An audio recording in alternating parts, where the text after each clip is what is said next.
Garrett Morgan pushed open the front door at 11 that Saturday night and froze. The house sat in silence, a silence so complete it felt wrong, impossible with three 4-year-old boys who treated quiet like a personal enemy. Ruth occupied the couch, her expression hovering somewhere between amused and deeply moved, a combination he'd never seen her wear in all his 35 years. She looked up at him with eyes that held secrets.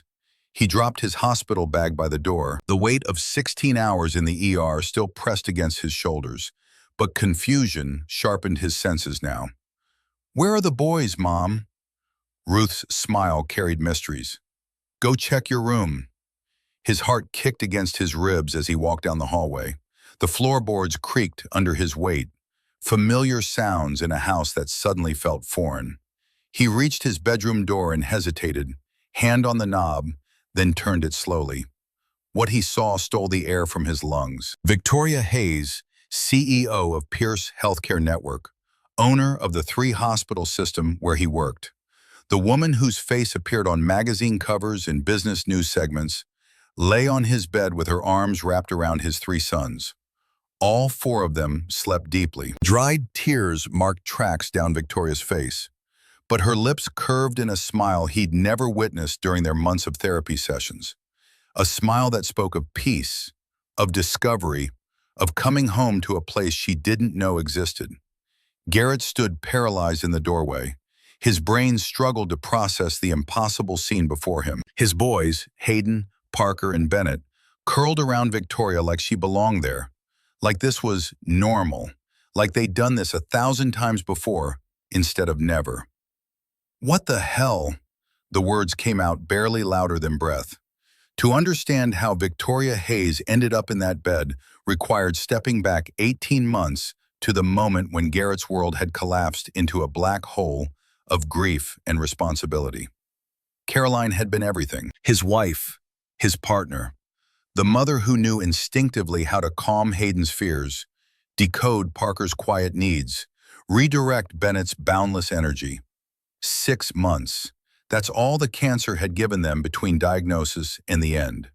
Aggressive ovarian cancer that moved through her body like wildfire, consuming everything beautiful and leaving only ashes. Garrett had been in surgery when Caroline died, an emergency appendectomy on a 12-year-old boy, a routine procedure that should have taken 90 minutes.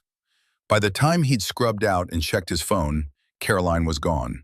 His mother's voicemail had been clinical, protective. "Garrett, you need to come home now." He'd driven through Boston traffic in a daze, running 2 red lights he didn't remember, parking crooked in his own driveway on Maple Street. The hospice nurse met him at the door with kind eyes that confirmed everything. She slipped away peacefully. The boys were at preschool. Your mother was holding her hand. "I wasn't there when she needed me most." Garrett had whispered it to Caroline's still warm hand, and the guilt had embedded itself in his chest like shrapnel, small pieces of it working deeper every day since. 18 months later, he functioned on a routine so precise it felt like machinery. Wake at 5:30, shower while the coffee brewed, prepare breakfast while Hayden, Parker, and Bennett engaged in their morning ritual of fighting over toys, bathroom space, and who got to sit in the middle chair. Drop them with Ruth, who'd moved into the house the week after Caroline's funeral, and transformed the guest room into a permanent residence. Work 12-hour shifts at St. Grace Medical Center. Return home with just enough energy to play dinosaurs or build block towers before bedtime. Repeat. No breaks. No time to process his own grief. No space to imagine the future. Not when 3 lives depended on him being whole, even though inside he'd shattered into pieces he didn't know how to reassemble. The boys asked about Caroline constantly in those early months. When is Mommy coming home from the stars? They'd created their own mythology around death, one Ruth had encouraged with gentle stories about Caroline watching over them from heaven, keeping them safe, loving them forever. Garrett had learned to smile when they needed joy, to project strength when they needed security, to hide in the shower when the crying came, because 3 little faces couldn't see their father break. He'd learned to function on autopilot, moving through days without truly living them, existing in survival mode that stretched ahead for years. 14 more years until the boys graduated high school, longer until they were truly independent, forever until the guilt stopped gnawing at him. Ruth watched him with worried eyes.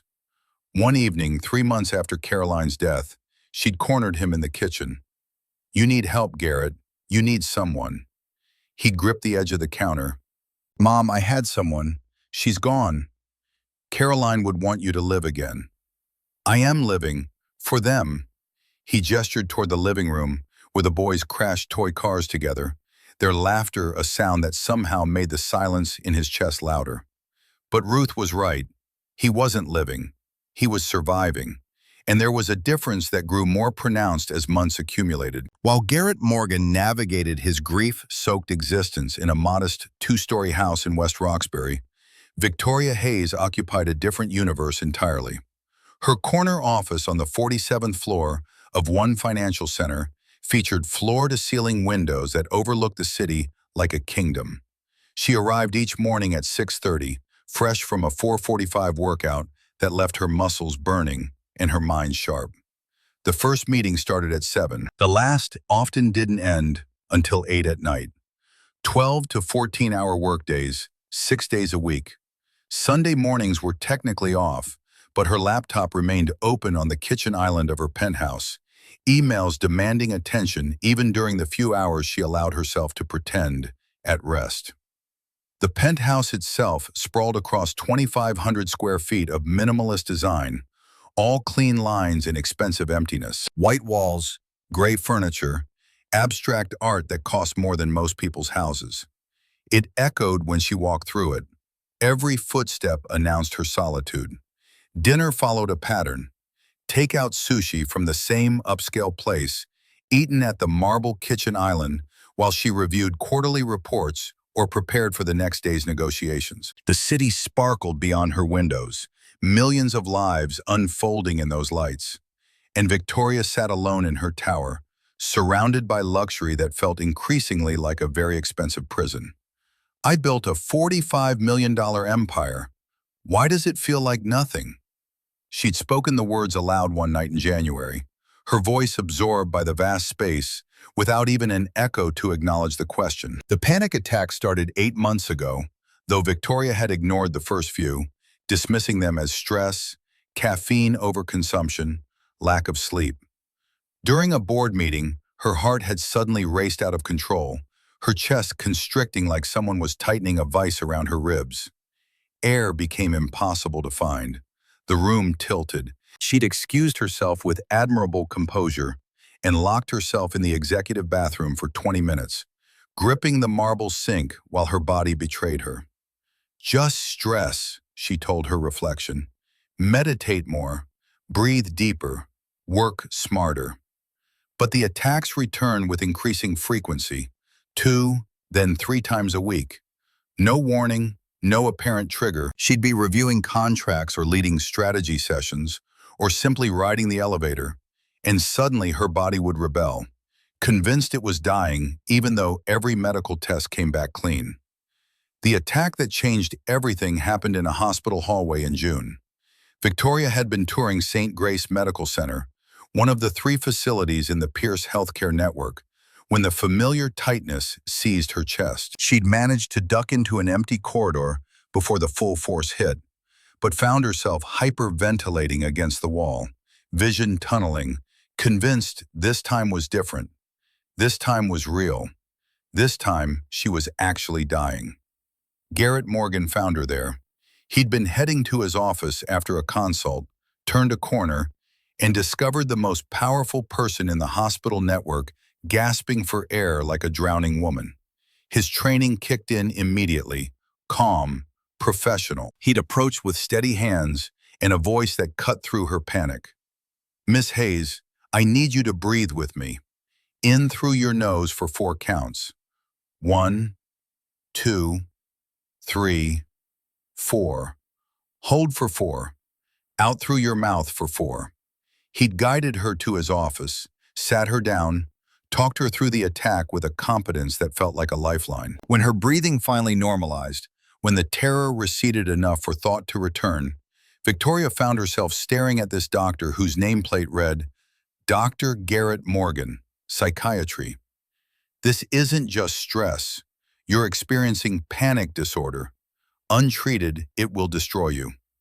Victoria's walls snapped back into place. I don't need therapy. I need to work harder. No. His contradiction held no apology. You need help. Real help. This won't stop on its own. She'd walked out that day, fully intending to ignore his advice. But 3 days later, another attack hit during a critical investor call, and Victoria found herself unable to breathe, unable to function, unable to maintain the iron control that had defined her entire life. She'd called Dr. Morgan's office and asked for an appointment. The therapy sessions began quietly, secretly, Tuesday and Thursday evenings, after hours, unlisted on any schedule. No billing, no records. Victoria couldn't risk anyone knowing the invincible CEO was falling apart. Garrett had agreed to the arrangement with the same professional calm he'd shown in that hallway. For the first month, Victoria maintained her armor. She answered his questions with corporate precision, deflecting anything too personal, treating therapy like a business meeting that required her participation, but not her vulnerability. Garrett waited. He asked probing questions about happiness, fulfillment, purpose. He listened to her describe her empire with a detached observation of someone studying a specimen. The breakthrough came during their 6th session in late July. Victoria had arrived directly from a 14-hour day, exhausted in a way that went beyond physical tiredness. Garrett had asked a simple question. When was the last time you felt truly happy? Victoria opened her mouth to answer and found nothing there. The silence stretched. Minutes passed. Garrett didn't push. Finally, she'd whispered the truth. I don't remember. Maybe never. The admission cracked something open. Words started flowing about the pressure of being William Pierce's granddaughter, the weight of expectations, the constant need to prove herself worthy of the empire she'd inherited, about reaching 40 years old with no husband because she'd never found someone who wanted her rather than her money, about postponing children year after year, too early, career to consolidate, there's time, always more time, until suddenly there wasn't. Every birthday I tell myself, next year, but next year never comes. Victoria's hands trembled in her lap. I'm 40, no husband, no children, no family except my mother who only calls to criticize my choices. What would make you feel whole? For the first time in years, Victoria cried. I don't know. That's what terrifies me. Garrett maintained professional boundaries, despite finding himself drawn to her intelligence, her hidden vulnerability, the glimpses of the woman beneath the CEO armor. He told himself it was simple attraction, nothing actionable.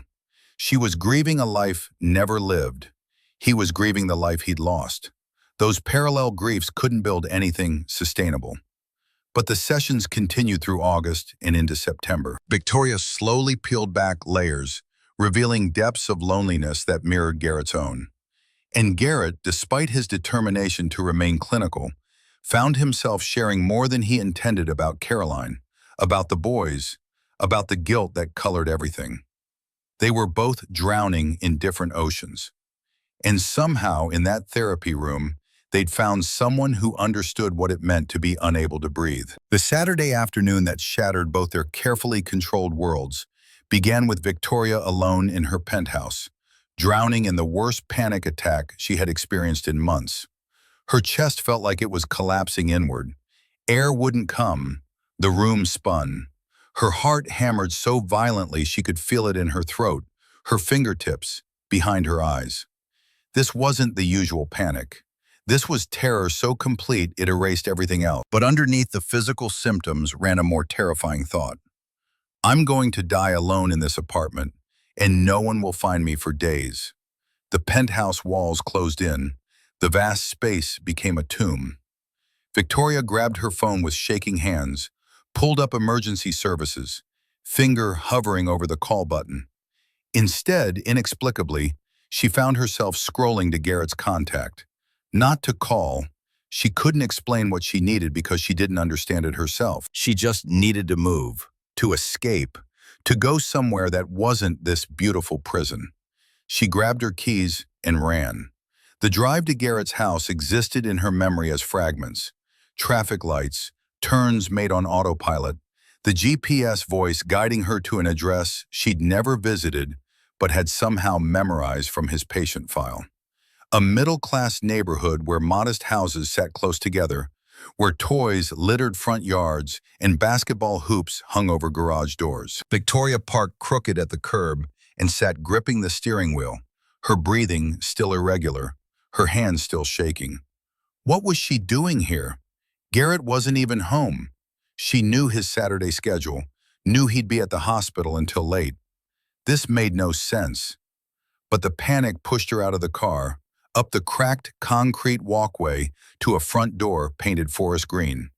She rang the bell before she could reconsider. Ruth Morgan opened the door and saw an elegant woman in designer clothes, clearly out of place in this neighborhood, with red-rimmed eyes and ragged breathing.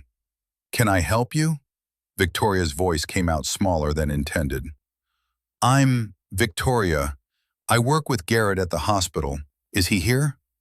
"He's on call. Won't be back until late tonight." Ruth studied her with a sharp assessment of someone who'd raised children and recognized distress in all its forms. "But please come in. You don't look well."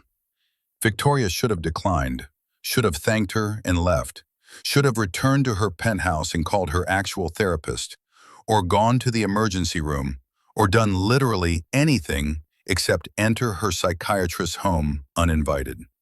But before she could speak, 3 identical boys barreled into the hallway behind Ruth, stopping short when they saw the stranger at the door. 3 pairs of blue eyes studied her with unfiltered curiosity. "Who are you?" one asked. Victoria's professional mask activated automatically. "I'm Victoria, your daddy's friend." "You're pretty," another observed with 4-year-old directness. The third was already reaching for her hand. "Come play with us." And Victoria, who'd spent decades building walls, who'd mastered the art of saying no to anything unproductive, who lived by a schedule planned to the minute, simply let herself be pulled into the house by 3 boys who didn't know she was wealthy and wouldn't have cared if they did. The playroom occupied what had probably once been a formal dining room.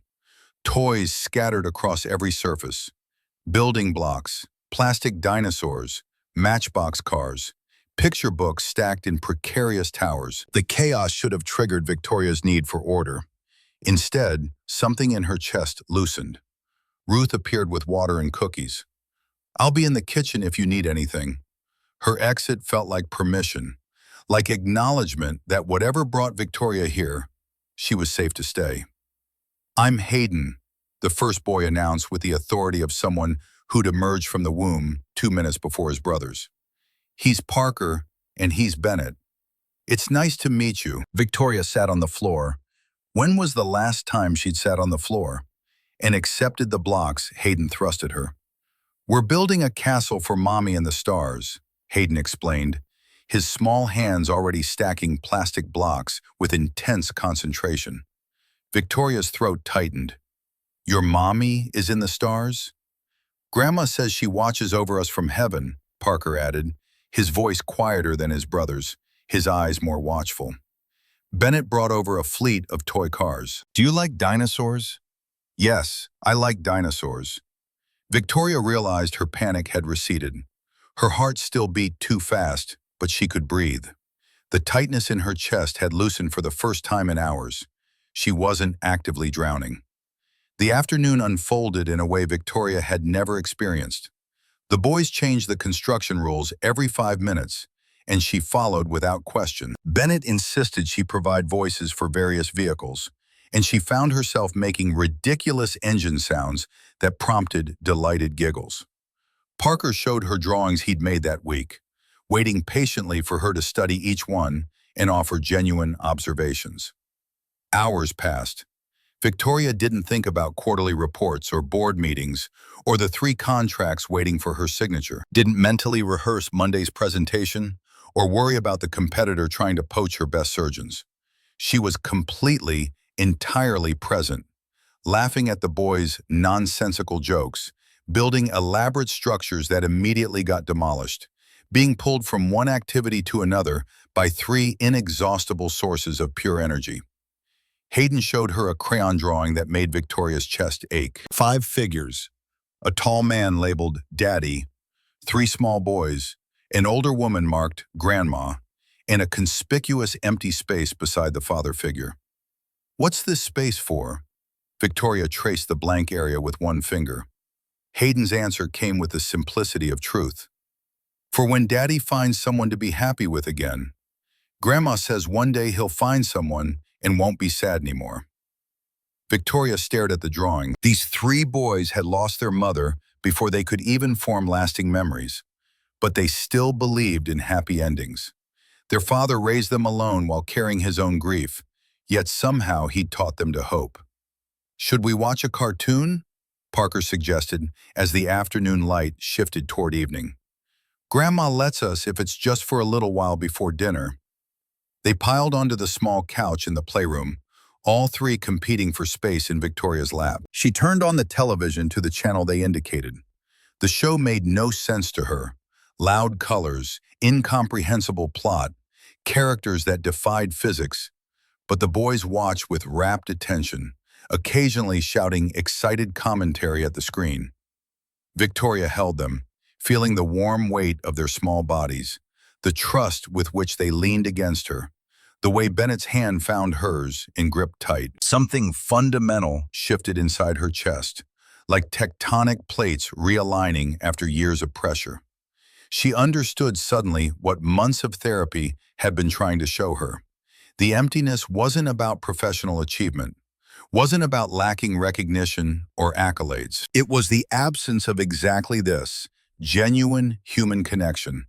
The warmth of people who accepted her without demanding anything in return. The profound experience of mattering to someone for reasons that had nothing to do with her net worth or business acumen. When the cartoon ended, all 3 boys had heavy eyelids and slow movements. "Aren't you going to have dinner?" Victoria asked. "We're sleepy," Hayden yawned. Parker's hand tugged at her sleeve. "Will you stay with us until we fall asleep? Please," Bennett added with 4-year-old earnestness that made refusal impossible. "Please, Miss Victoria, just until we sleep." Victoria looked toward the door, thinking about leaving, about thanking Ruth for the hospitality and returning to her carefully controlled existence. But something stronger than logic made her nod. She followed them upstairs to the room they shared, a space filled with bunk beds and scattered toys and drawings taped to the walls. When they pointed to their father's bedroom down the hall and asked if they could sleep in the big bed because it was bigger and more comfortable, Victoria didn't refuse.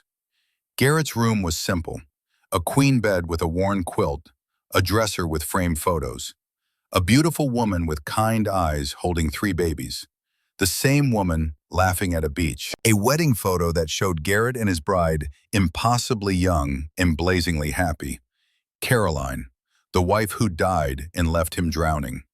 The boys climbed onto the bed and patted the space between them. Victoria lay down, and immediately 3 small bodies arranged themselves around her. Hayden on her left, Parker on her right, Bennett sprawled across her middle. They burrowed against her like puppies seeking warmth. Parker's hand found hers and held tight. Bennett's arms wrapped around her waist. Hayden rested his head on her shoulder.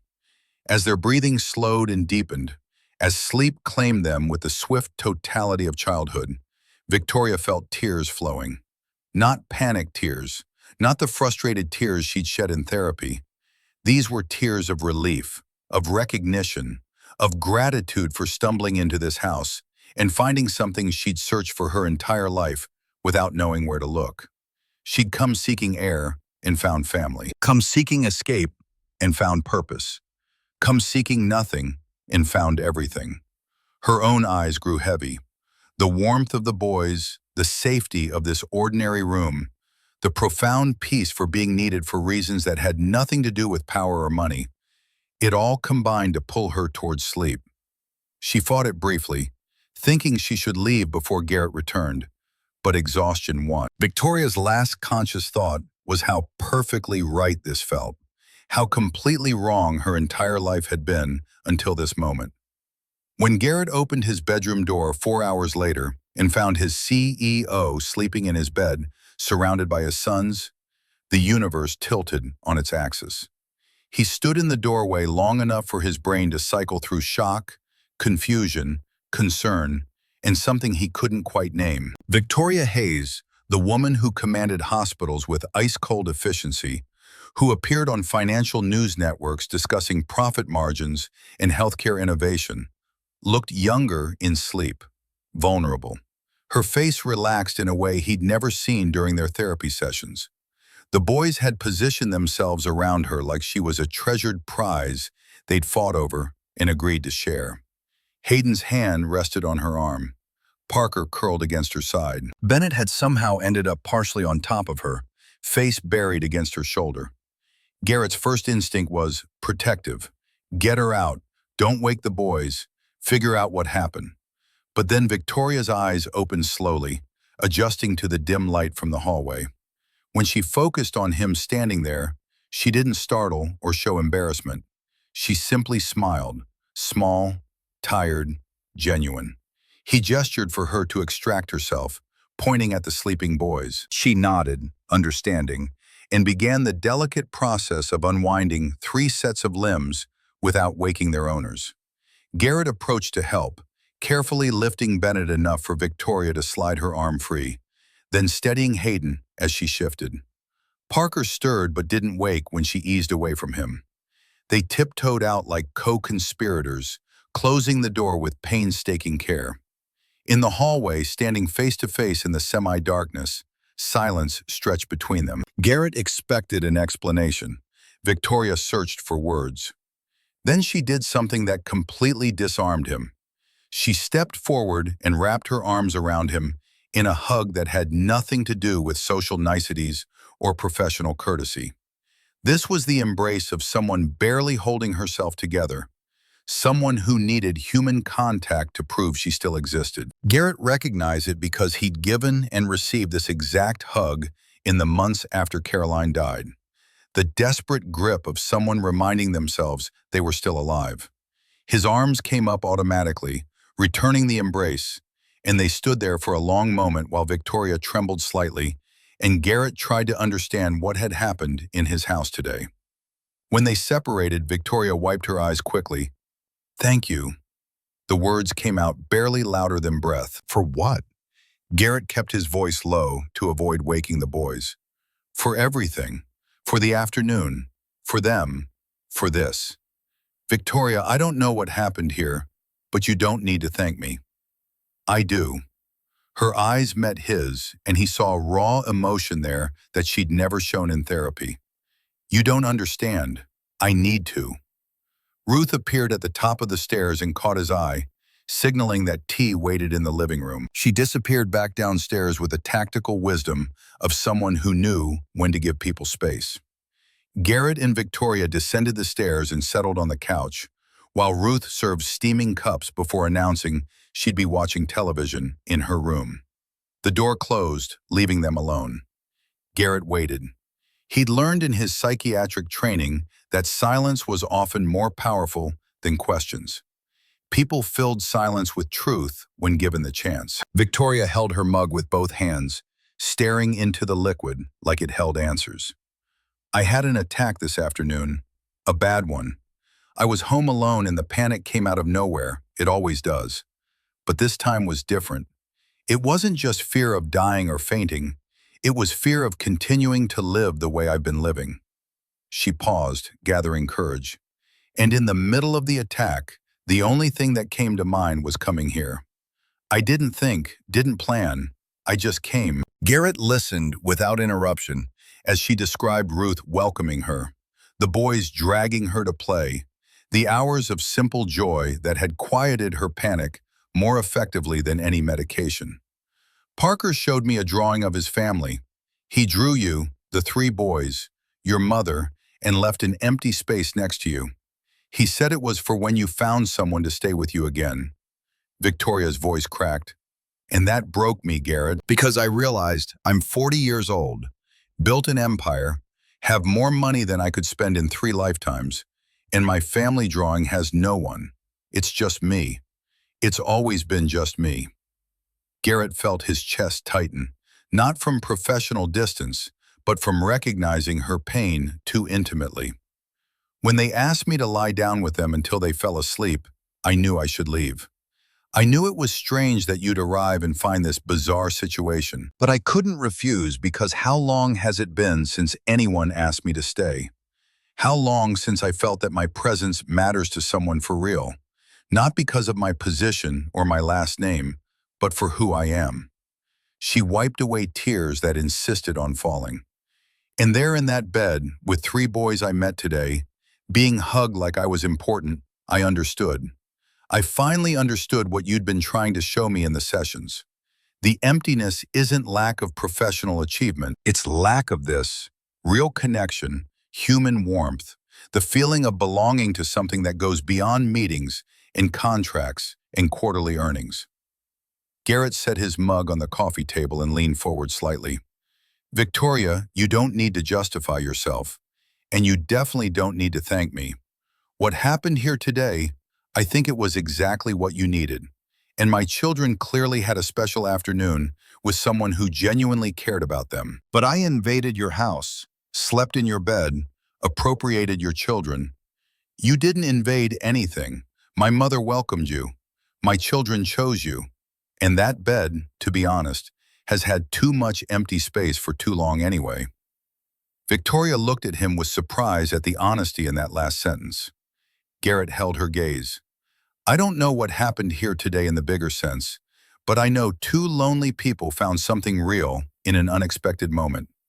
That's not nothing. They sat in silence for several minutes, not the uncomfortable silence of strangers, but the quiet of 2 people processing something significant, something that might change the trajectory of their lives if they let it. Can I ask you something? Victoria broke the stillness. Of course. Can I come back? It doesn't have to be every week, but maybe one Saturday from time to time, to see the boys. Garrett squeezed her hand gently where it rested on the table between them. I think they'd love that. They asked about the pretty lady 90 times before falling asleep. She smiled through her tears. So, until next Saturday? Until next Saturday, Victoria. When she finally stood to leave, when they said goodbye at the door with a hug that lasted several seconds longer than friendship required, both knew that night had altered more than just an afternoon of playing. It had opened a door neither had known existed, one that led towards something neither could name yet, but both wanted to explore. Victoria drove back to her penthouse with the ghost sensation of small arms around her, the echo of children's laughter in her ears, and for the first time in months, the panic stayed quiet. She'd sought air to breathe and found an entire atmosphere. She'd sought escape from emptiness and stumbled into fullness. Garrett returned to check on his sleeping sons, standing in the doorway of his bedroom, watching their peaceful faces. The house felt different now, like Victoria had left something invisible but tangible behind.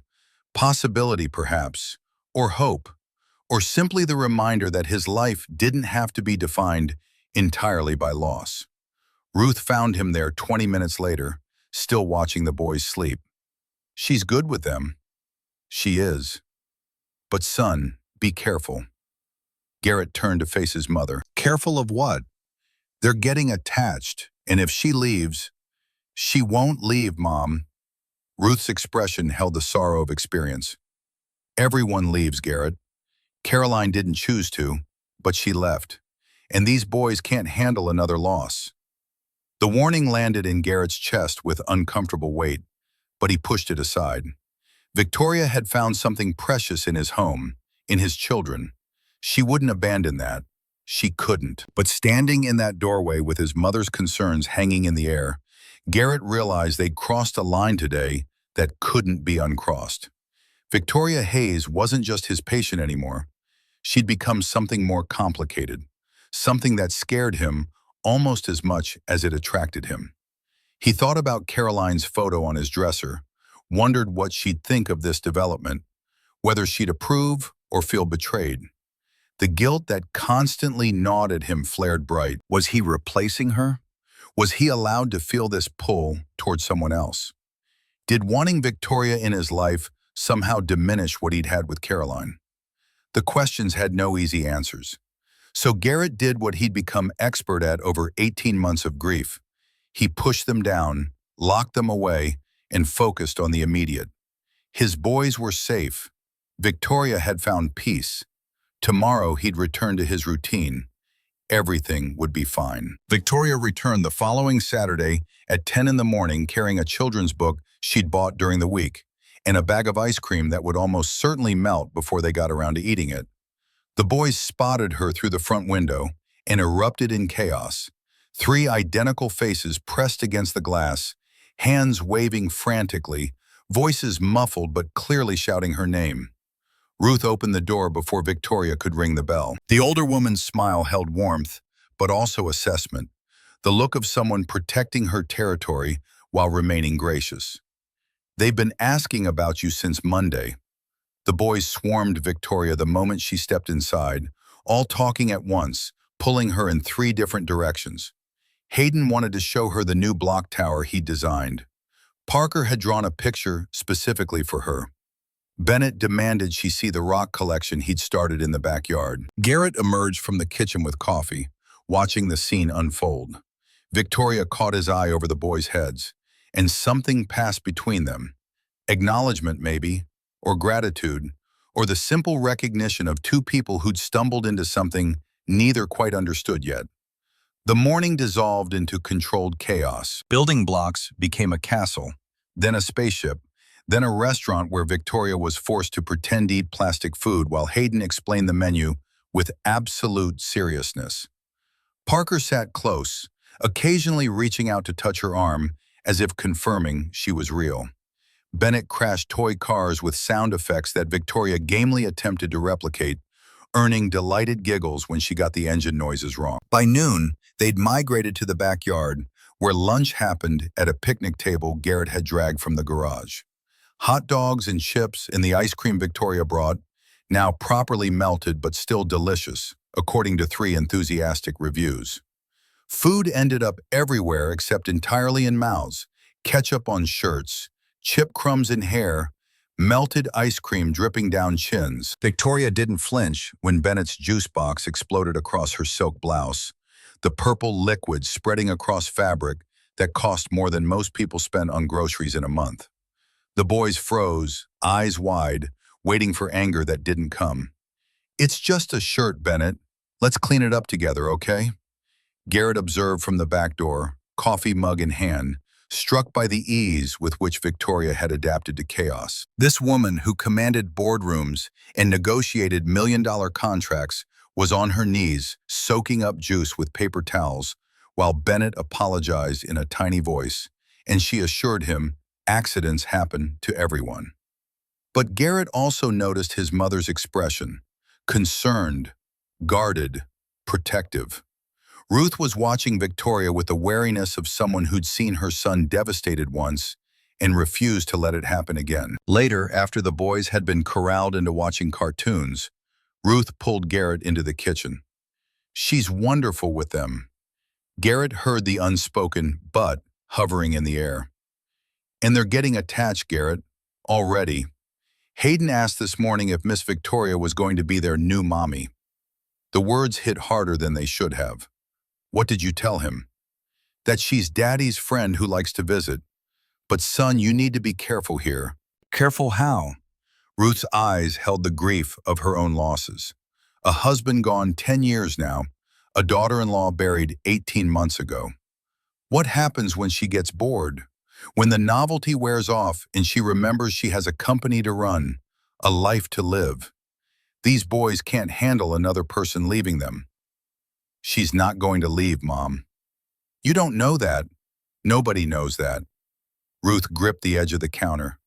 "Love is easy when it's new and shiny. Staying is hard, and these boys, they've already learned that people they love disappear.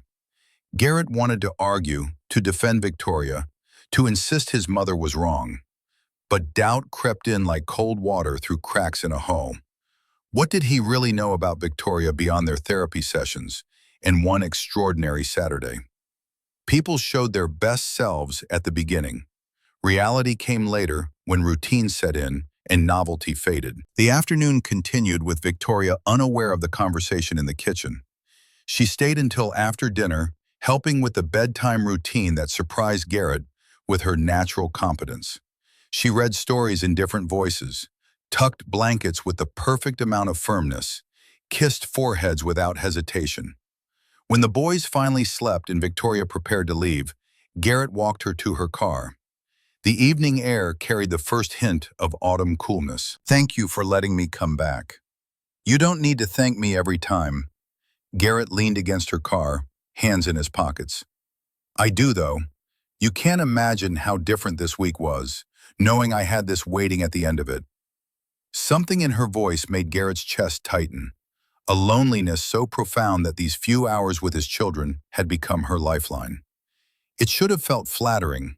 Instead, it scared him. "Victoria, can I ask you something that might be too invasive?" "You can ask. Why did you never have children? I mean, it's obvious you love this. Why did you let it pass?" She was quiet for long enough that Garrett thought she might not answer.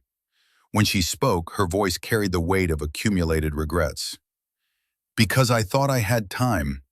Because I prioritized the company. Because I never found someone who wanted children with me for the right reasons. They wanted the Pierce name, the money, the connections." She stared at the darkening sky. "And when I realized time was actually finite, when I went to that fertility specialist and learned my window had closed, I was already 40 and alone. It seemed too late." "It's not too late. Adoption, surrogacy, alone at 40 with my work schedule?" Victoria's laugh held no humor. "What agency would approve me? I work 70 hours a week. I live in a penthouse that echoes. I have no partner, no support system, nothing that says good parent except money. And money is the one thing that doesn't actually qualify you to raise a child." Garrett studied her profile in the streetlight. "You know I'm raising 3 alone, right? You weren't alone when they were born. You had a partner, had a plan. I'd be starting from zero, no reference, no instinct, no idea what I'm doing. It's different." "Different isn't impossible."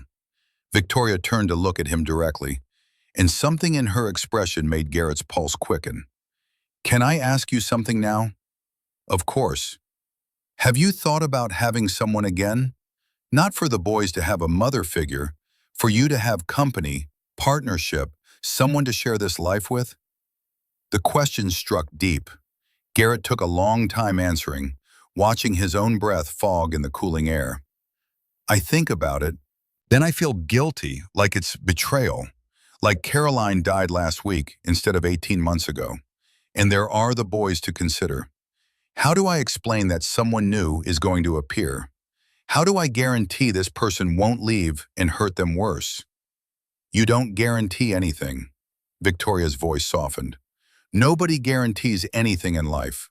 But that doesn't mean you have to stay trapped in grief forever." "And you? Why did you never allow yourself to have someone for real? Someone who wanted you and not your empire?" "Because everyone wanted the Pierce, not Victoria. They wanted access, connections, status. And when I couldn't separate what was real from what was interest, I stopped trying." She wrapped her arms around herself. "Must be lonely, people say. And yes, it is. But you know what's worse? Not realizing you're alone until you find something that reminds you what it feels like not to be." They looked at each other across the small space between them, and something unspoken filled the gap. Recognition, attraction, possibility. Neither was ready to name it, but both felt it like electricity in the air before a storm. "These Saturdays have been the first thing I've looked forward to in years. Not because they're breaks from work, I like work, but because here, I'm not the CEO. I'm not the heiress. I'm just me, and people here like me for that. Garrett reached out and took her hand. The touch felt simultaneously natural and dangerous. You're welcome here whenever you want. Not as CEO, not as patient, as Victoria, the person my children adore, and He stopped, realizing he'd been about to say something too revealing, too soon. Who you what? Her question came barely louder than breath. Who I like having around. The safer version, the one that didn't expose how much he'd thought about her this week, how many times he'd caught himself wanting to text her, how the house had felt emptier on the days between her visits. But Victoria's eyes said she understood what he hadn't spoken aloud. The Saturdays became routine over the following weeks of October. Victoria arrived at 10, stayed through lunch, sometimes lingered until after dinner. The boys stopped asking when she'd visit and started planning what they'd do when she came. Ruth's cooking expanded to accommodate 4 adults instead of 2, though her worried glances at Garrett continued. The boys' attachment deepened visibly. Hayden started saving his best drawings for Victoria. Parker asked her opinion on important matters like which superhero was strongest. Bennett, the most reserved of the 3, began seeking her out specifically when he was hurt or upset, wanting her comfort over everyone else's. Garrett watched it happen with a mixture of joy and terror. His sons were healing, opening their hearts to someone new. But his mother's warning echoed constantly.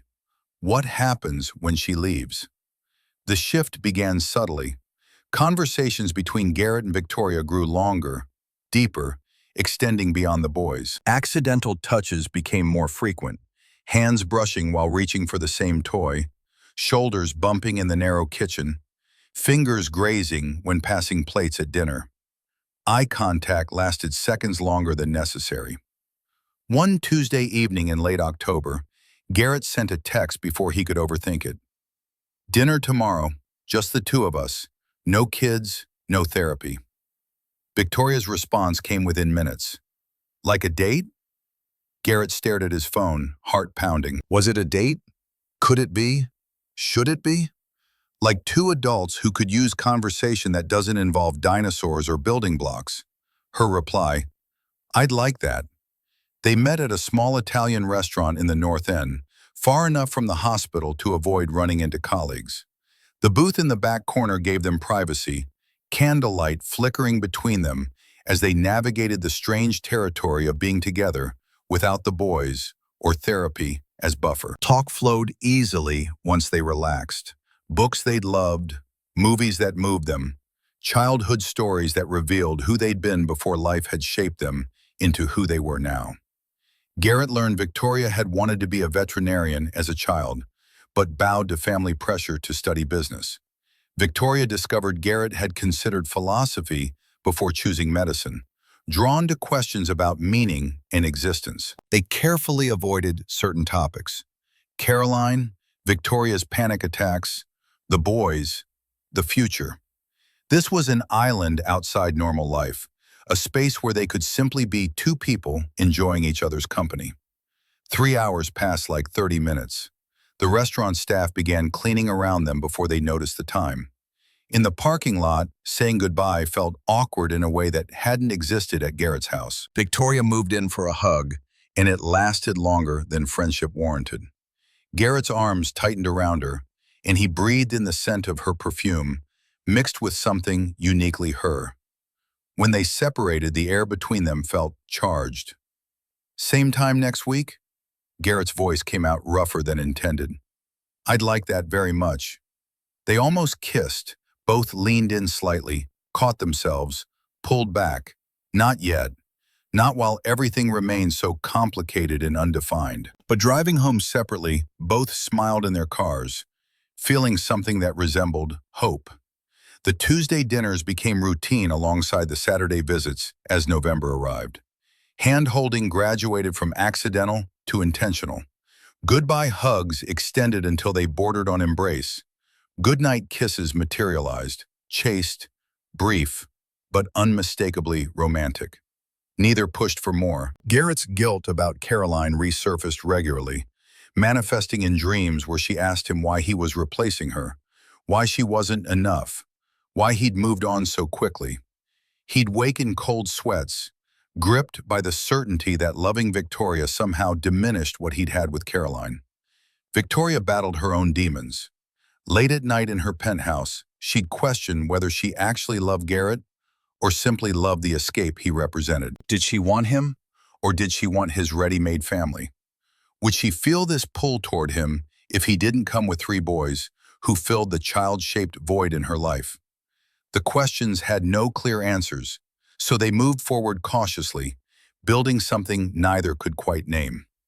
By early December, Victoria had a drawer in Garrett's bedroom, not because anyone had suggested it, but because she spent enough evenings there that keeping a change of clothes made practical sense. She'd help with bedtime, stay for adult conversation after the boys slept, sometimes doze on the couch during a movie, and wake to Garrett covering her with a blanket.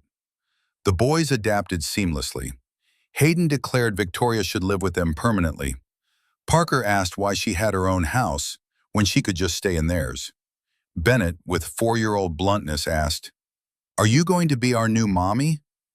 Victoria had frozen, looking to Garrett for guidance. He'd knelt to Bennett's eye level, voice gentle but firm. "Victoria is someone very special to all of us, but she's not replacing your mommy. Your mommy will always be your mommy. Victoria is Victoria." Bennett had seemed satisfied with that non-answer, but the question lingered in the air, unanswered but not forgotten. The cracks in their careful balance started showing in mid-December. Bennett, who'd been warming to Victoria steadily, suddenly became hostile. He threw toys when she arrived, refused to play with her, hid in closets when she tried to engage. The transformation was dramatic and disturbing. Hayden and Parker were baffled. "Bennett, why are you being mean to Miss Victoria?" Bennett's response came with tears and fury. "She's not mommy. I want mommy. Make her go away." Victoria tried everything, giving him space, offering his favorite activities, attempting gentle conversation. Nothing worked. Bennett's rejection was absolute and devastating. Garrett discovered the trigger after a conference with Bennett's preschool teacher. The class had done a Mother's Day craft project, and Bennett had created a card for Mommy in the Stars. The teacher had gently suggested he might want to give it to someone else who took care of him, maybe his grandmother or another special person. Bennett had come home convinced that if he gave the card to Victoria, he'd be erasing Caroline completely. His 4-year-old logic couldn't hold both, his dead mother in the stars and this living woman in their house. Accepting Victoria meant betraying Caroline's memory. Garrett sat with Bennett that evening, pulling him into his lap despite the boy's resistance. "Buddy, Victoria isn't replacing mommy. Nobody can replace mommy." "But Hayden says he wishes she was our new mommy, and you smile at her like you smiled at mommy in the pictures." The accusation hit like a fist. Garrett's throat tightened. "Bennett, I loved your mommy more than anything, but she's gone, and she's not coming back. That doesn't mean I can't care about other people. I don't want to care about other people. I want mommy back." Bennett dissolved into sobs, the kind of grief-stricken crying that couldn't be comforted, only weathered. Garrett held him while his own tears fell silently. These boys had lost so much, and now they were being asked to open their hearts again, to risk loving someone who might leave. It was too much to ask of anyone, let alone children who'd already learned that love meant loss. Victoria overheard from the hallway. She'd come upstairs to help with bedtime and found herself eavesdropping on a conversation that shattered her. She found Garrett in the kitchen an hour later, after Bennett had finally cried himself to sleep.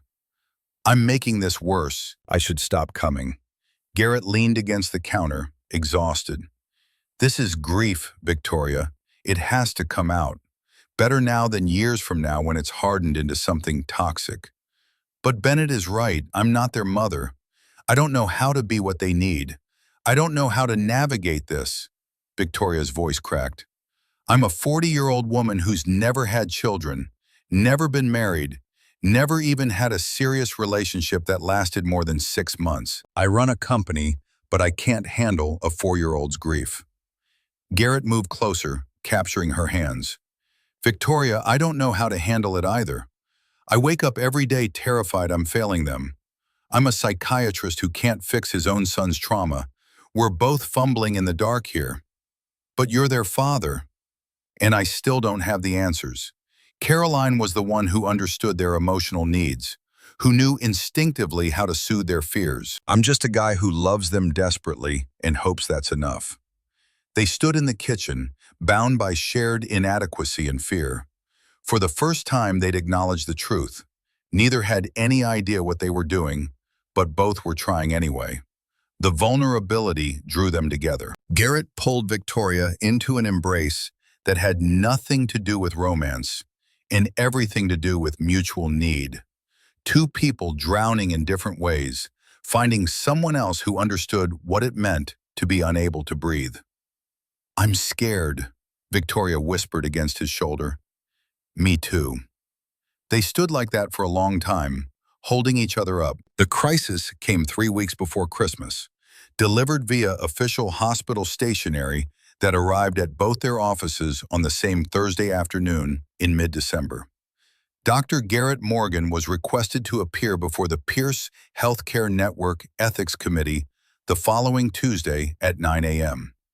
No explanation provided, no charges listed, just the cold professional directive that turned his blood to ice. Victoria received her own notifications simultaneously, delivered by her assistant with apologetic eyes. The board required her presence at the same meeting to discuss potential conflicts of interest regarding her relationship with an employee. Garrett called her immediately, voice tight with controlled panic. "What is this?" "Robert Sterling." Victoria's response came clipped, furious. "He's making his move." Robert Sterling, CFO of Pierce Healthcare for the past decade, had wanted Victoria's position since her grandfather died. He'd been passed over for a younger woman with less experience. Never mind that the younger woman was the founder's granddaughter, Harvard-educated and brilliant. Robert had nursed his resentment quietly, waiting for ammunition. The relationship between the CEO and a staff psychiatrist was precisely the weapon he needed. The meeting room on Tuesday felt designed for intimidation. Massive mahogany table, leather chairs that swallowed occupants, walls lined with portraits of stern-faced medical pioneers. 7 board members sat in judgment. Robert Sterling occupied the seat closest to the head of the table, his smile sharp as surgical steel. Garrett entered first, Victoria 10 minutes later, as protocol demanded. They weren't allowed to sit together. The distance felt deliberate, symbolic. Robert opened with clinical precision. "We're here to address concerns about a relationship between Ms. Victoria Hayes, CEO of this network, and Dr. Garrett Morgan, employee of St. Grace Medical Center. This relationship creates substantial conflict of interest, raises questions about favoritism, and exposes the organization to potential legal liability. Dr. Morgan could claim coercion or inappropriate leverage. Ms. Hayes' judgment regarding personnel decisions may be compromised. The appearance of impropriety damages institutional integrity, regardless of actual misconduct." Victoria's response came in full CEO mode, voice arctic and unyielding. "Dr. Morgan is not my subordinate. He reports to the chief of psychiatry, who reports to the hospital administrator, who reports to regional operations. I have no direct authority over his employment, salary, or advancement. Furthermore, my personal life is not board business unless it demonstrably affects company performance." Since taking this position, I've overseen 23% revenue growth, expanded services to underserved communities, and improved patient satisfaction scores across all facilities. My personal relationships have zero impact on those metrics. Robert's smile widened. "Then you won't object to signing this agreement." He slid documents across the table. Garrett scanned the terms, each one a carefully crafted trap. Mandatory third-party oversight of all performance evaluations involving Dr. Morgan. Any promotion, raise, or disciplinary actions subject to external review. If the relationship ended adversely, one party must resign from the network within 30 days. Both parties acknowledge potential conflicts and agree to heightened scrutiny of all professional interactions. Victoria's jaw tightened. Refusing would validate Robert's concerns about the relationship's seriousness. Signing would place Garrett's career in permanent jeopardy, held hostage to their personal life. Before she could respond, Garrett spoke. "I'll sign." "Garrett, no. I'm not letting them use me as leverage against you." His voice carried steel beneath the calm. To Robert, "But let's be clear about what's actually happening here. You're not protecting the company, you're protecting your ambition. Everyone in this room knows you want her position. This is sabotage dressed as ethics." Robert's expression never shifted. "Then prove me wrong. Stay together for 6 months without incident. If you can manage that without damaging the organization, perhaps these concerns are unfounded." The meeting ended with signatures on documents that felt like shackles. Walking out separately, protocol again, Garrett felt the weight of every eye in that hallway. Word would spread through the hospital by lunch. The CEO's secret relationship, now public knowledge, subject to institutional scrutiny. Victoria caught up to him in the parking garage, her heels echoing sharply off concrete. "I could have handled that." "By sacrificing what? Us? Your position?" Garrett's frustration boiled over. "That agreement is designed to make you choose between your career and this relationship. There is no us. We're not even official. We haven't defined anything. We're just, what the hell have we been doing for 3 months, Victoria? What do you call these Tuesday dinners and Saturday routines and the drawer in my bedroom?" She recoiled as if struck. "I call it complicated. I call it undefined. I call it something I can't name because naming it makes it real. And real things can hurt me." Garrett stared at her, seeing the walls rebuilt in real time. "You're running again." "I'm being realistic. This was always impossible. CEO and employee, woman with 45 million and man with medical debt, person with no family and person with 3 sons. We were playing house, pretending the real world didn't exist. Now it does, and we have to face that. Maybe this was a mistake from the beginning." She walked to her car, each step deliberate, controlled. Garrett watched her go, recognizing the retreat for what it was. Victoria Hayes choosing the empire over the risk, choosing safety over vulnerability. The following Saturday, Victoria texted that she couldn't make it. Work emergency. The boys' disappointment cut deeper than Garrett expected. Hayden asked if they'd done something wrong. Parker wondered if she was sick. Bennett, surprisingly, was the most vocal. "I want Miss Victoria." Tuesday's dinner was canceled via text. Work crisis, investor concerns, board complications. By the 3rd week of her absence in early January, the boys had stopped asking.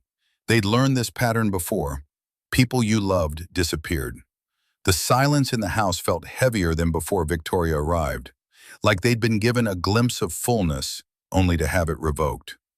Ruth found Garrett in the kitchen late one night, staring at his phone like it might spontaneously generate a message from Victoria. "She's scared." "She's gone, Mom. There's a difference." Ruth poured 2 glasses of whiskey, a rare occurrence that signaled serious conversation. Scared people run, but sometimes they come back once they realize what they're running from isn't as dangerous as what they're running toward.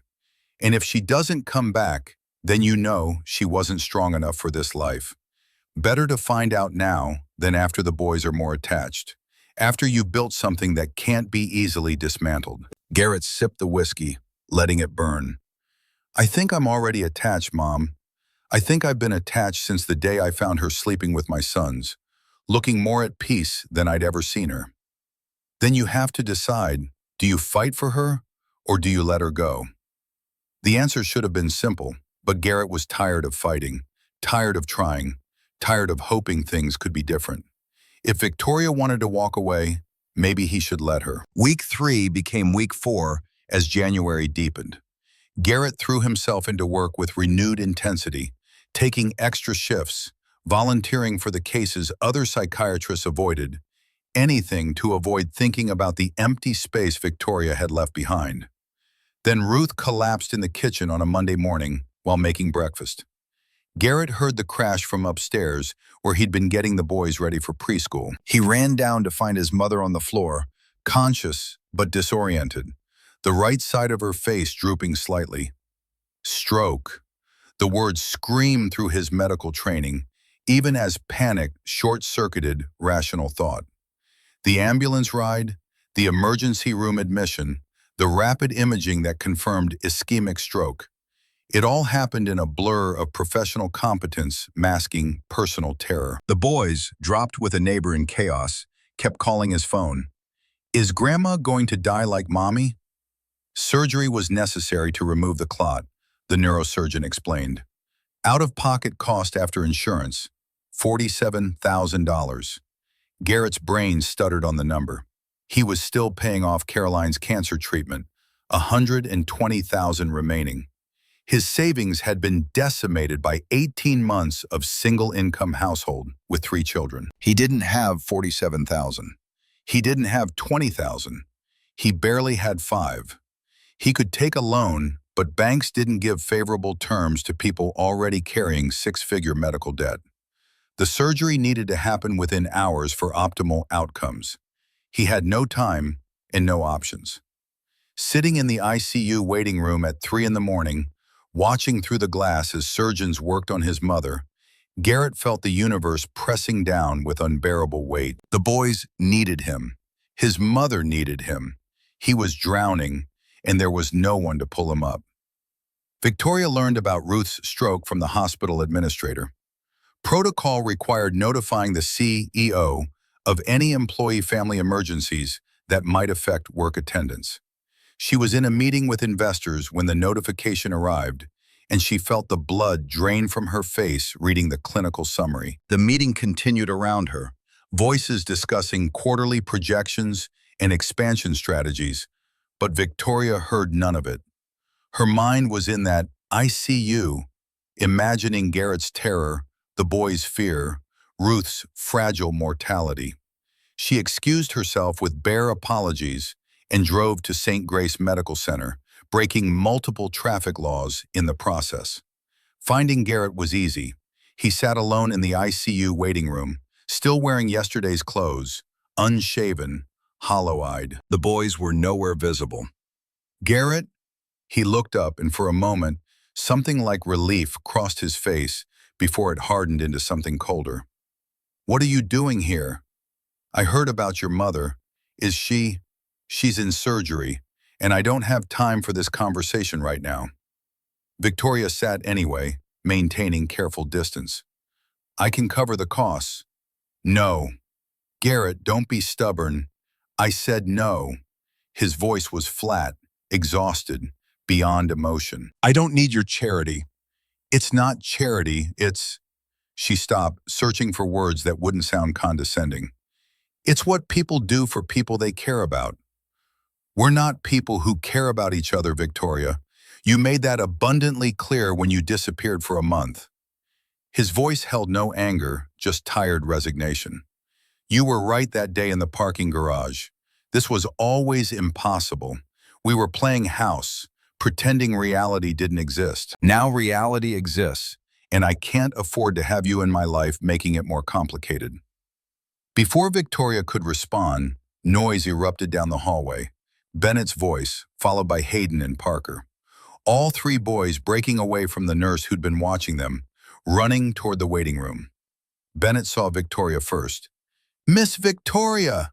He slammed into her with the full force of his small body, arms wrapping around her waist, face buried against her stomach. The impact nearly knocked her over. Parker and Hayden followed immediately, all 3 boys talking at once, crying, grabbing at her like she was a life raft in stormy seas. "We missed you! Where did you go? Grandma's sick and we're scared." But it was Bennett who broke her. Bennett, whose next words came out in a sob that shattered every wall Victoria had rebuilt. "Don't leave again. Please don't leave like Mommy and Grandma. Please stay."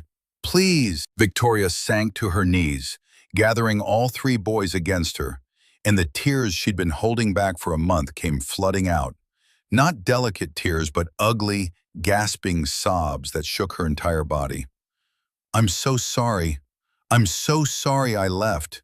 I was scared and stupid and I hurt you. And I'm so, so sorry.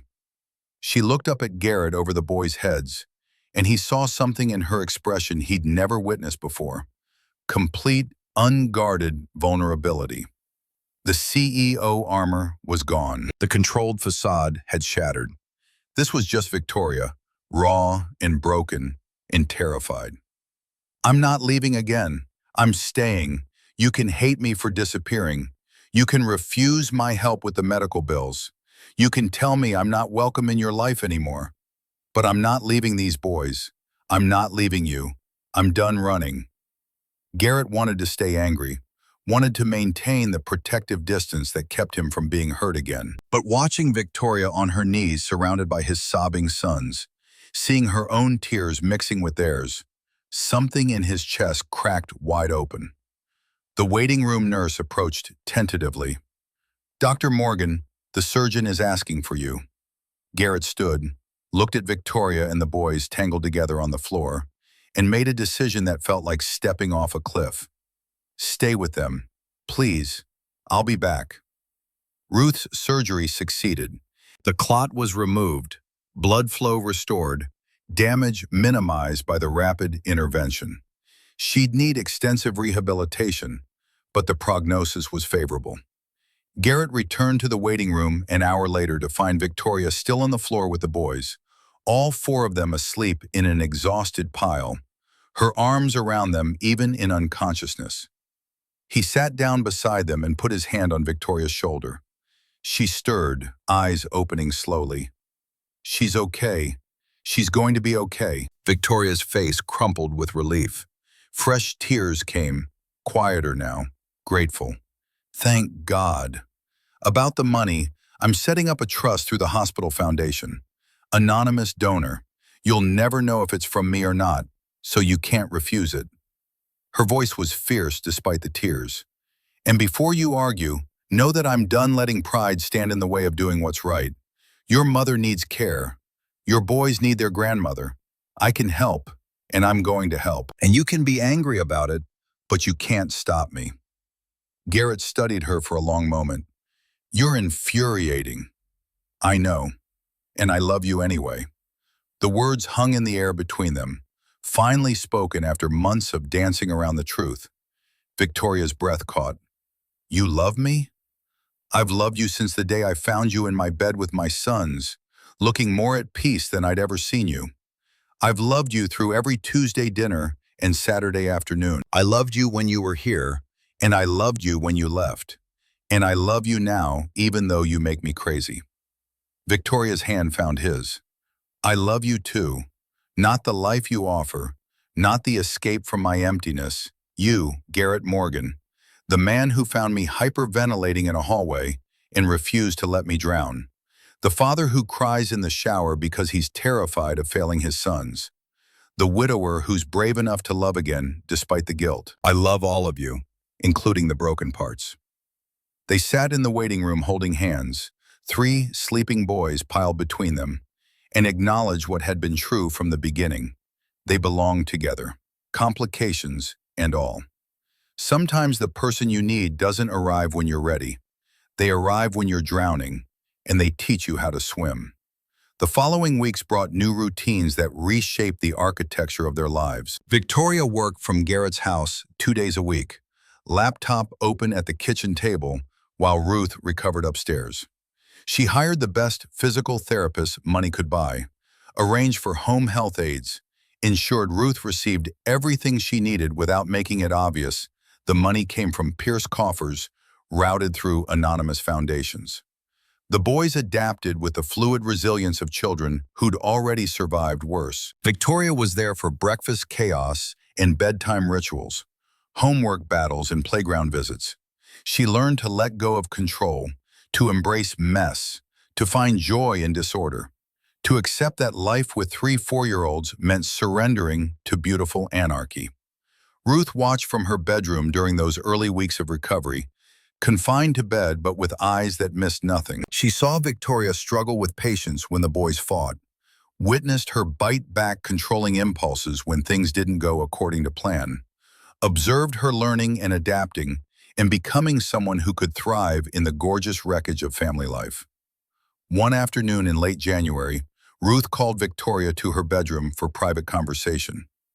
"You came back." Victoria sat beside the bed, taking Ruth's hand carefully. The right side still had reduced sensation, though improving daily. "I should never have left. You were scared, terrified, of failing them, of not being enough, of proving everyone right who said I wasn't cut out for this." Victoria's thumb traced circles on Ruth's palm. "But being away was worse than being scared.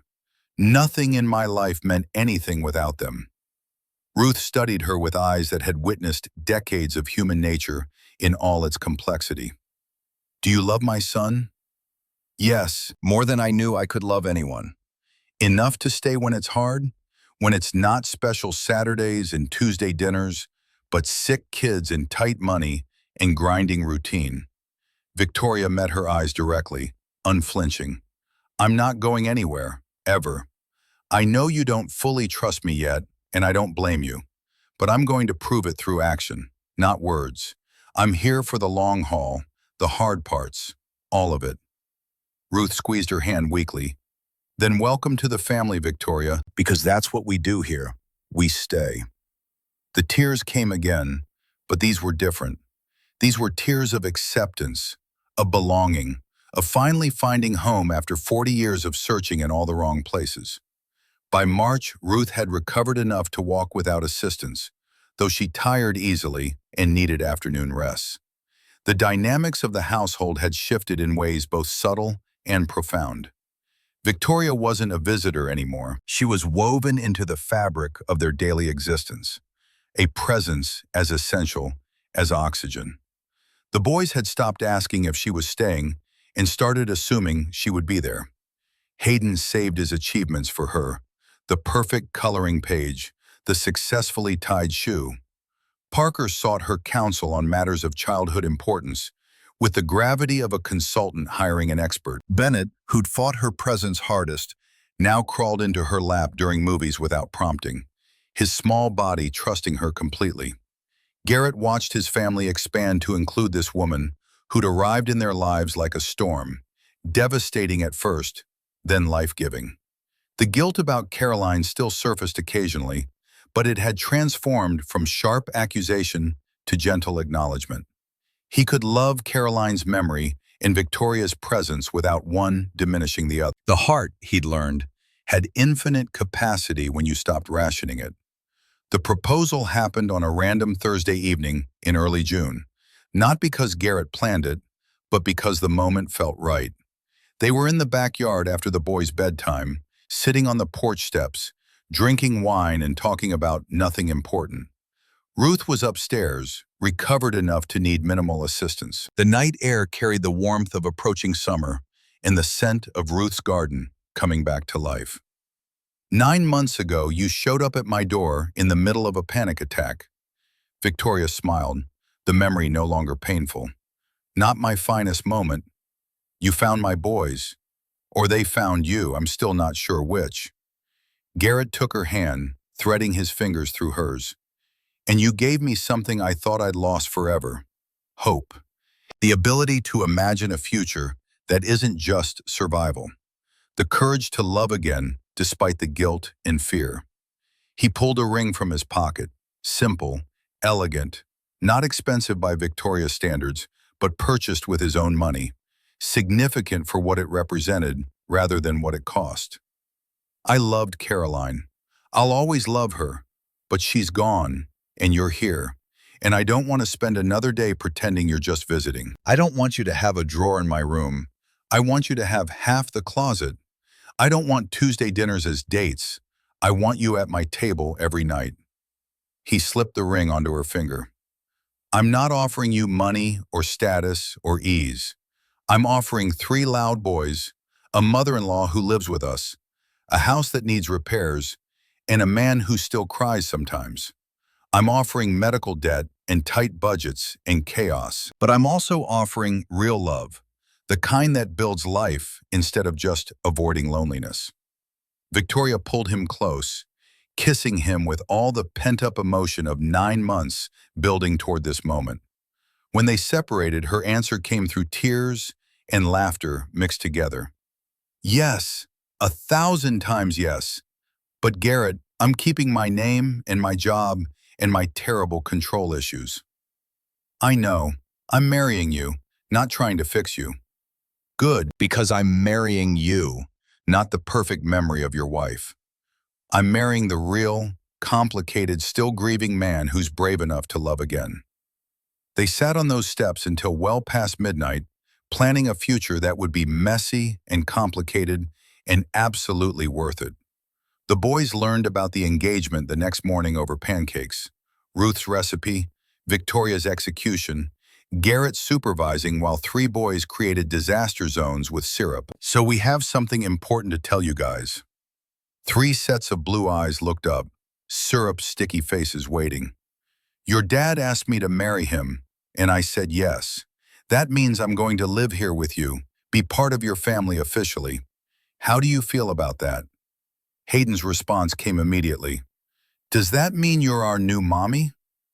Victoria knelt down to his eye level, bringing herself to all 3 boys. I won't ever replace your mommy. She'll always be your mommy, the one who gave birth to you, who loved you first, who watches over you from the stars. I'm just Victoria, who loves you very much and wants to be part of your life. Is that okay? Parker's question was practical. Will you still do the funny voices when you read stories? Every single night. Bennett's contribution surprised everyone. I love you, Victoria. First time he'd said it. First time he'd chosen her voluntarily without prompting. Victoria pulled all 3 boys into a hug, overwhelmed by the simple acceptance of children who decided she was theirs. I love you too, all 3 of you, so much. Garrett watched his sons embrace the woman who had become their stepmother and felt the guilt about Caroline finally recede. Not disappear, he'd always carry some measure of it, but now it shared space with gratitude for second chances, for unexpected love, for the courage to build something new on the foundation of what he'd lost. The wedding happened 6 months later in December in their backyard, the same space where Garrett had proposed, where the boys played daily, where Victoria had learned to let go of control and embrace chaos. Small ceremony, 30 guests. Ruth recovered enough to walk without assistance, beaming in the front row. The boys served as ring bearers, creating predictable chaos that made everyone laugh. Hayden tripped on the way down the makeshift aisle, but recovered with theatrical flair. Parker forgot which pocket held the rings and had to check all 4. Bennett waved enthusiastically at guests instead of walking in measured steps. Victoria's mother, Catherine Hayes, attended in silence, her presence a grudging peace offering that Victoria accepted without demanding more.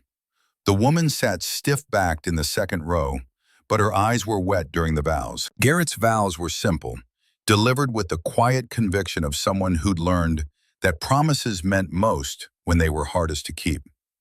I vow to let you run the hospital, but not our home. To love you when you're brilliant and when you're impossible.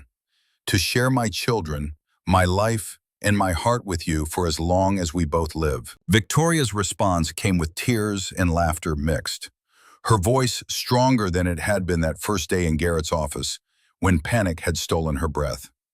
I vow to learn to let go, to choose family over empire when it matters most, to love your sons as fiercely as I love you, and to never, ever run away again.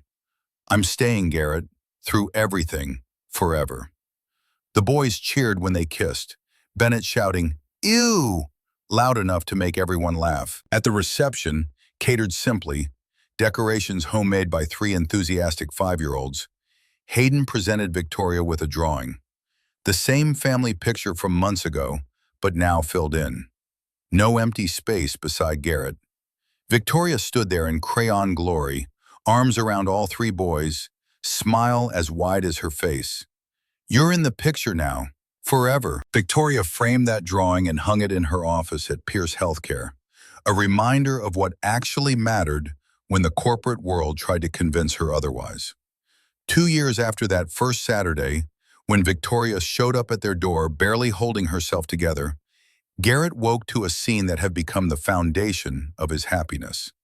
Victoria slept beside him, her dark hair spread across the pillow he'd once thought would always hold only memories. Through the open door, he could hear the boys, now 7 years old, arguing about whose turn it was to pick the Saturday morning cartoon. He slipped out of bed carefully, not wanting to wake Victoria. She'd been up late the night before, finishing a proposal that would expand Pierce Healthcare's community health initiatives into underserved neighborhoods.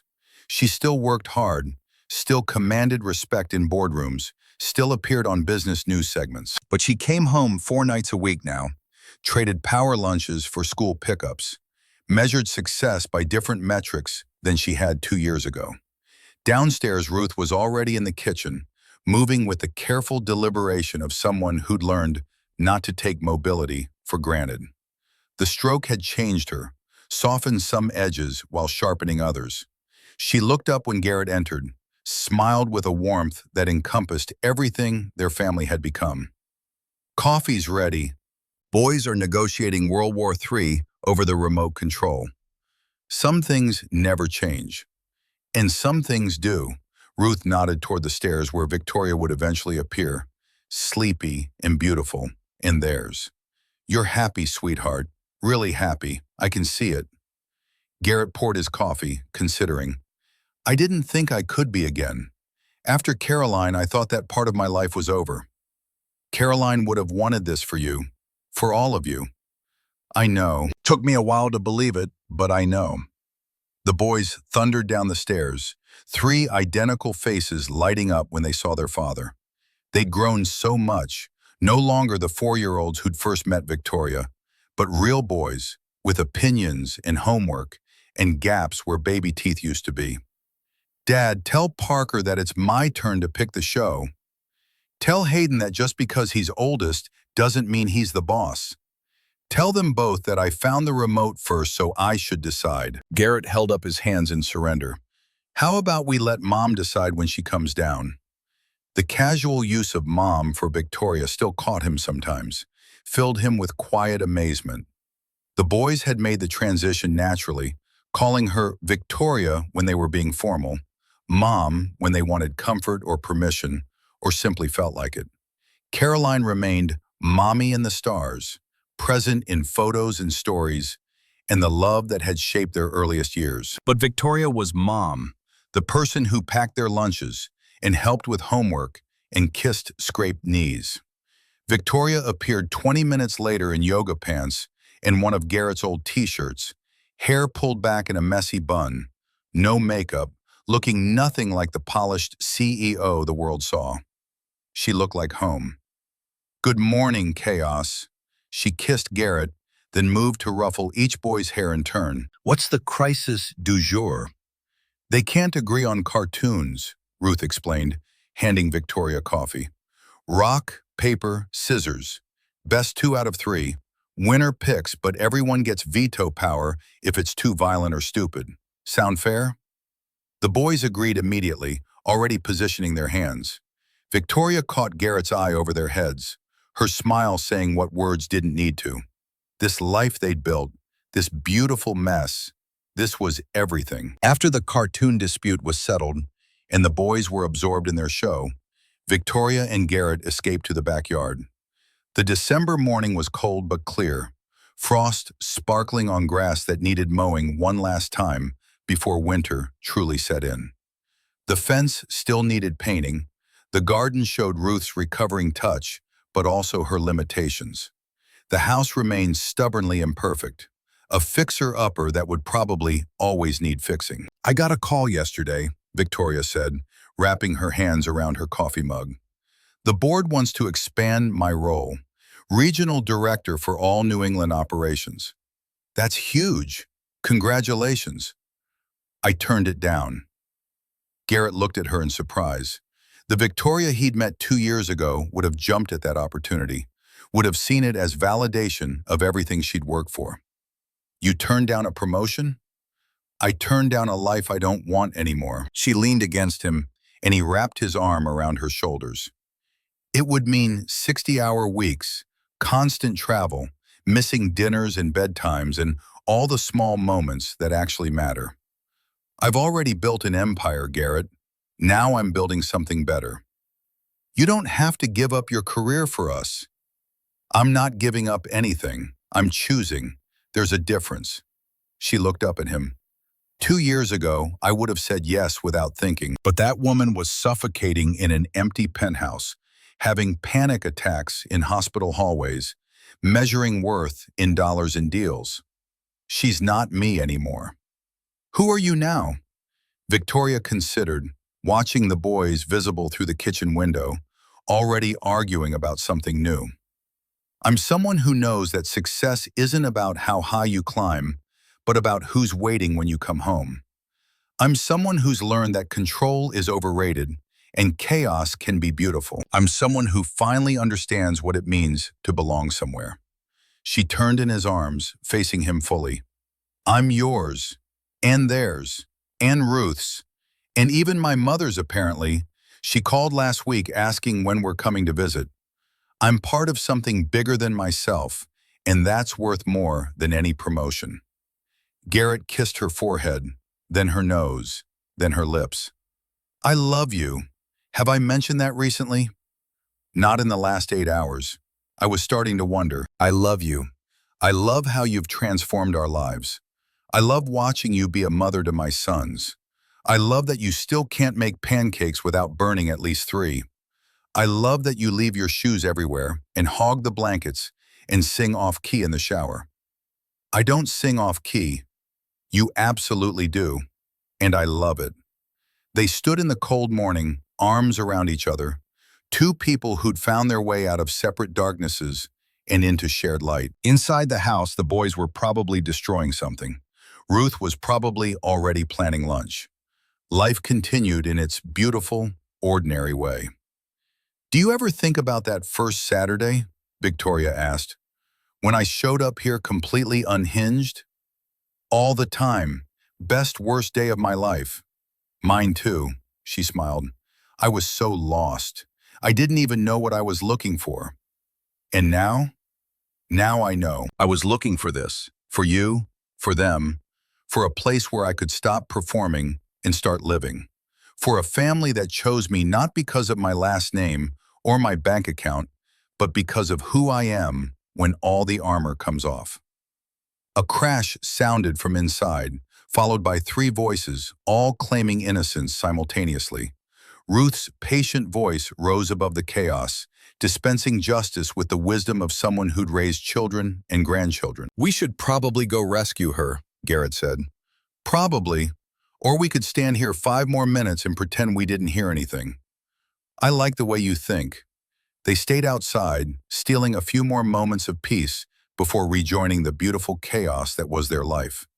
The house on Maple Street held everything that mattered. Love and laughter, frustration and forgiveness, the daily work of building a family from broken pieces and stubborn hope. When they finally went inside, the boys were already moving on to the next crisis, the next game, the next moment of childhood that would pass too quickly. Ruth was setting out ingredients for lunch, moving slowly but steadily, grateful for every day her recovering body allowed her to contribute.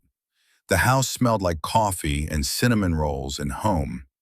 Victoria caught her reflection in the hall mirror, hair messy, no makeup, wearing clothes that cost less than her dry cleaning bill used to. She looked nothing like the polished CEO who'd graced magazine covers and commanded boardrooms with icy efficiency. She looked happy. She looked loved. She looked like someone who'd finally found her way home. Garrett came up behind her, wrapping his arms around her waist, chin resting on her shoulder. What are you thinking?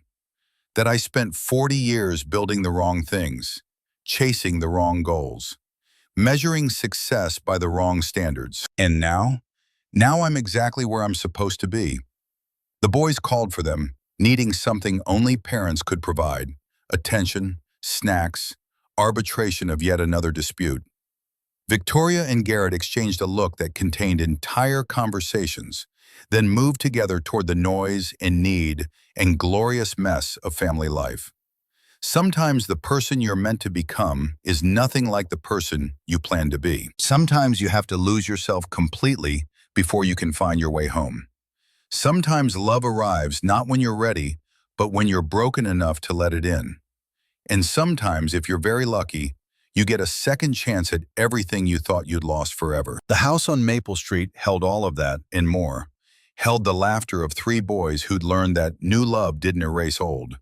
Held the wisdom of a grandmother who'd survived her own losses and welcomed new beginnings. Held a father who'd rediscovered joy after grief.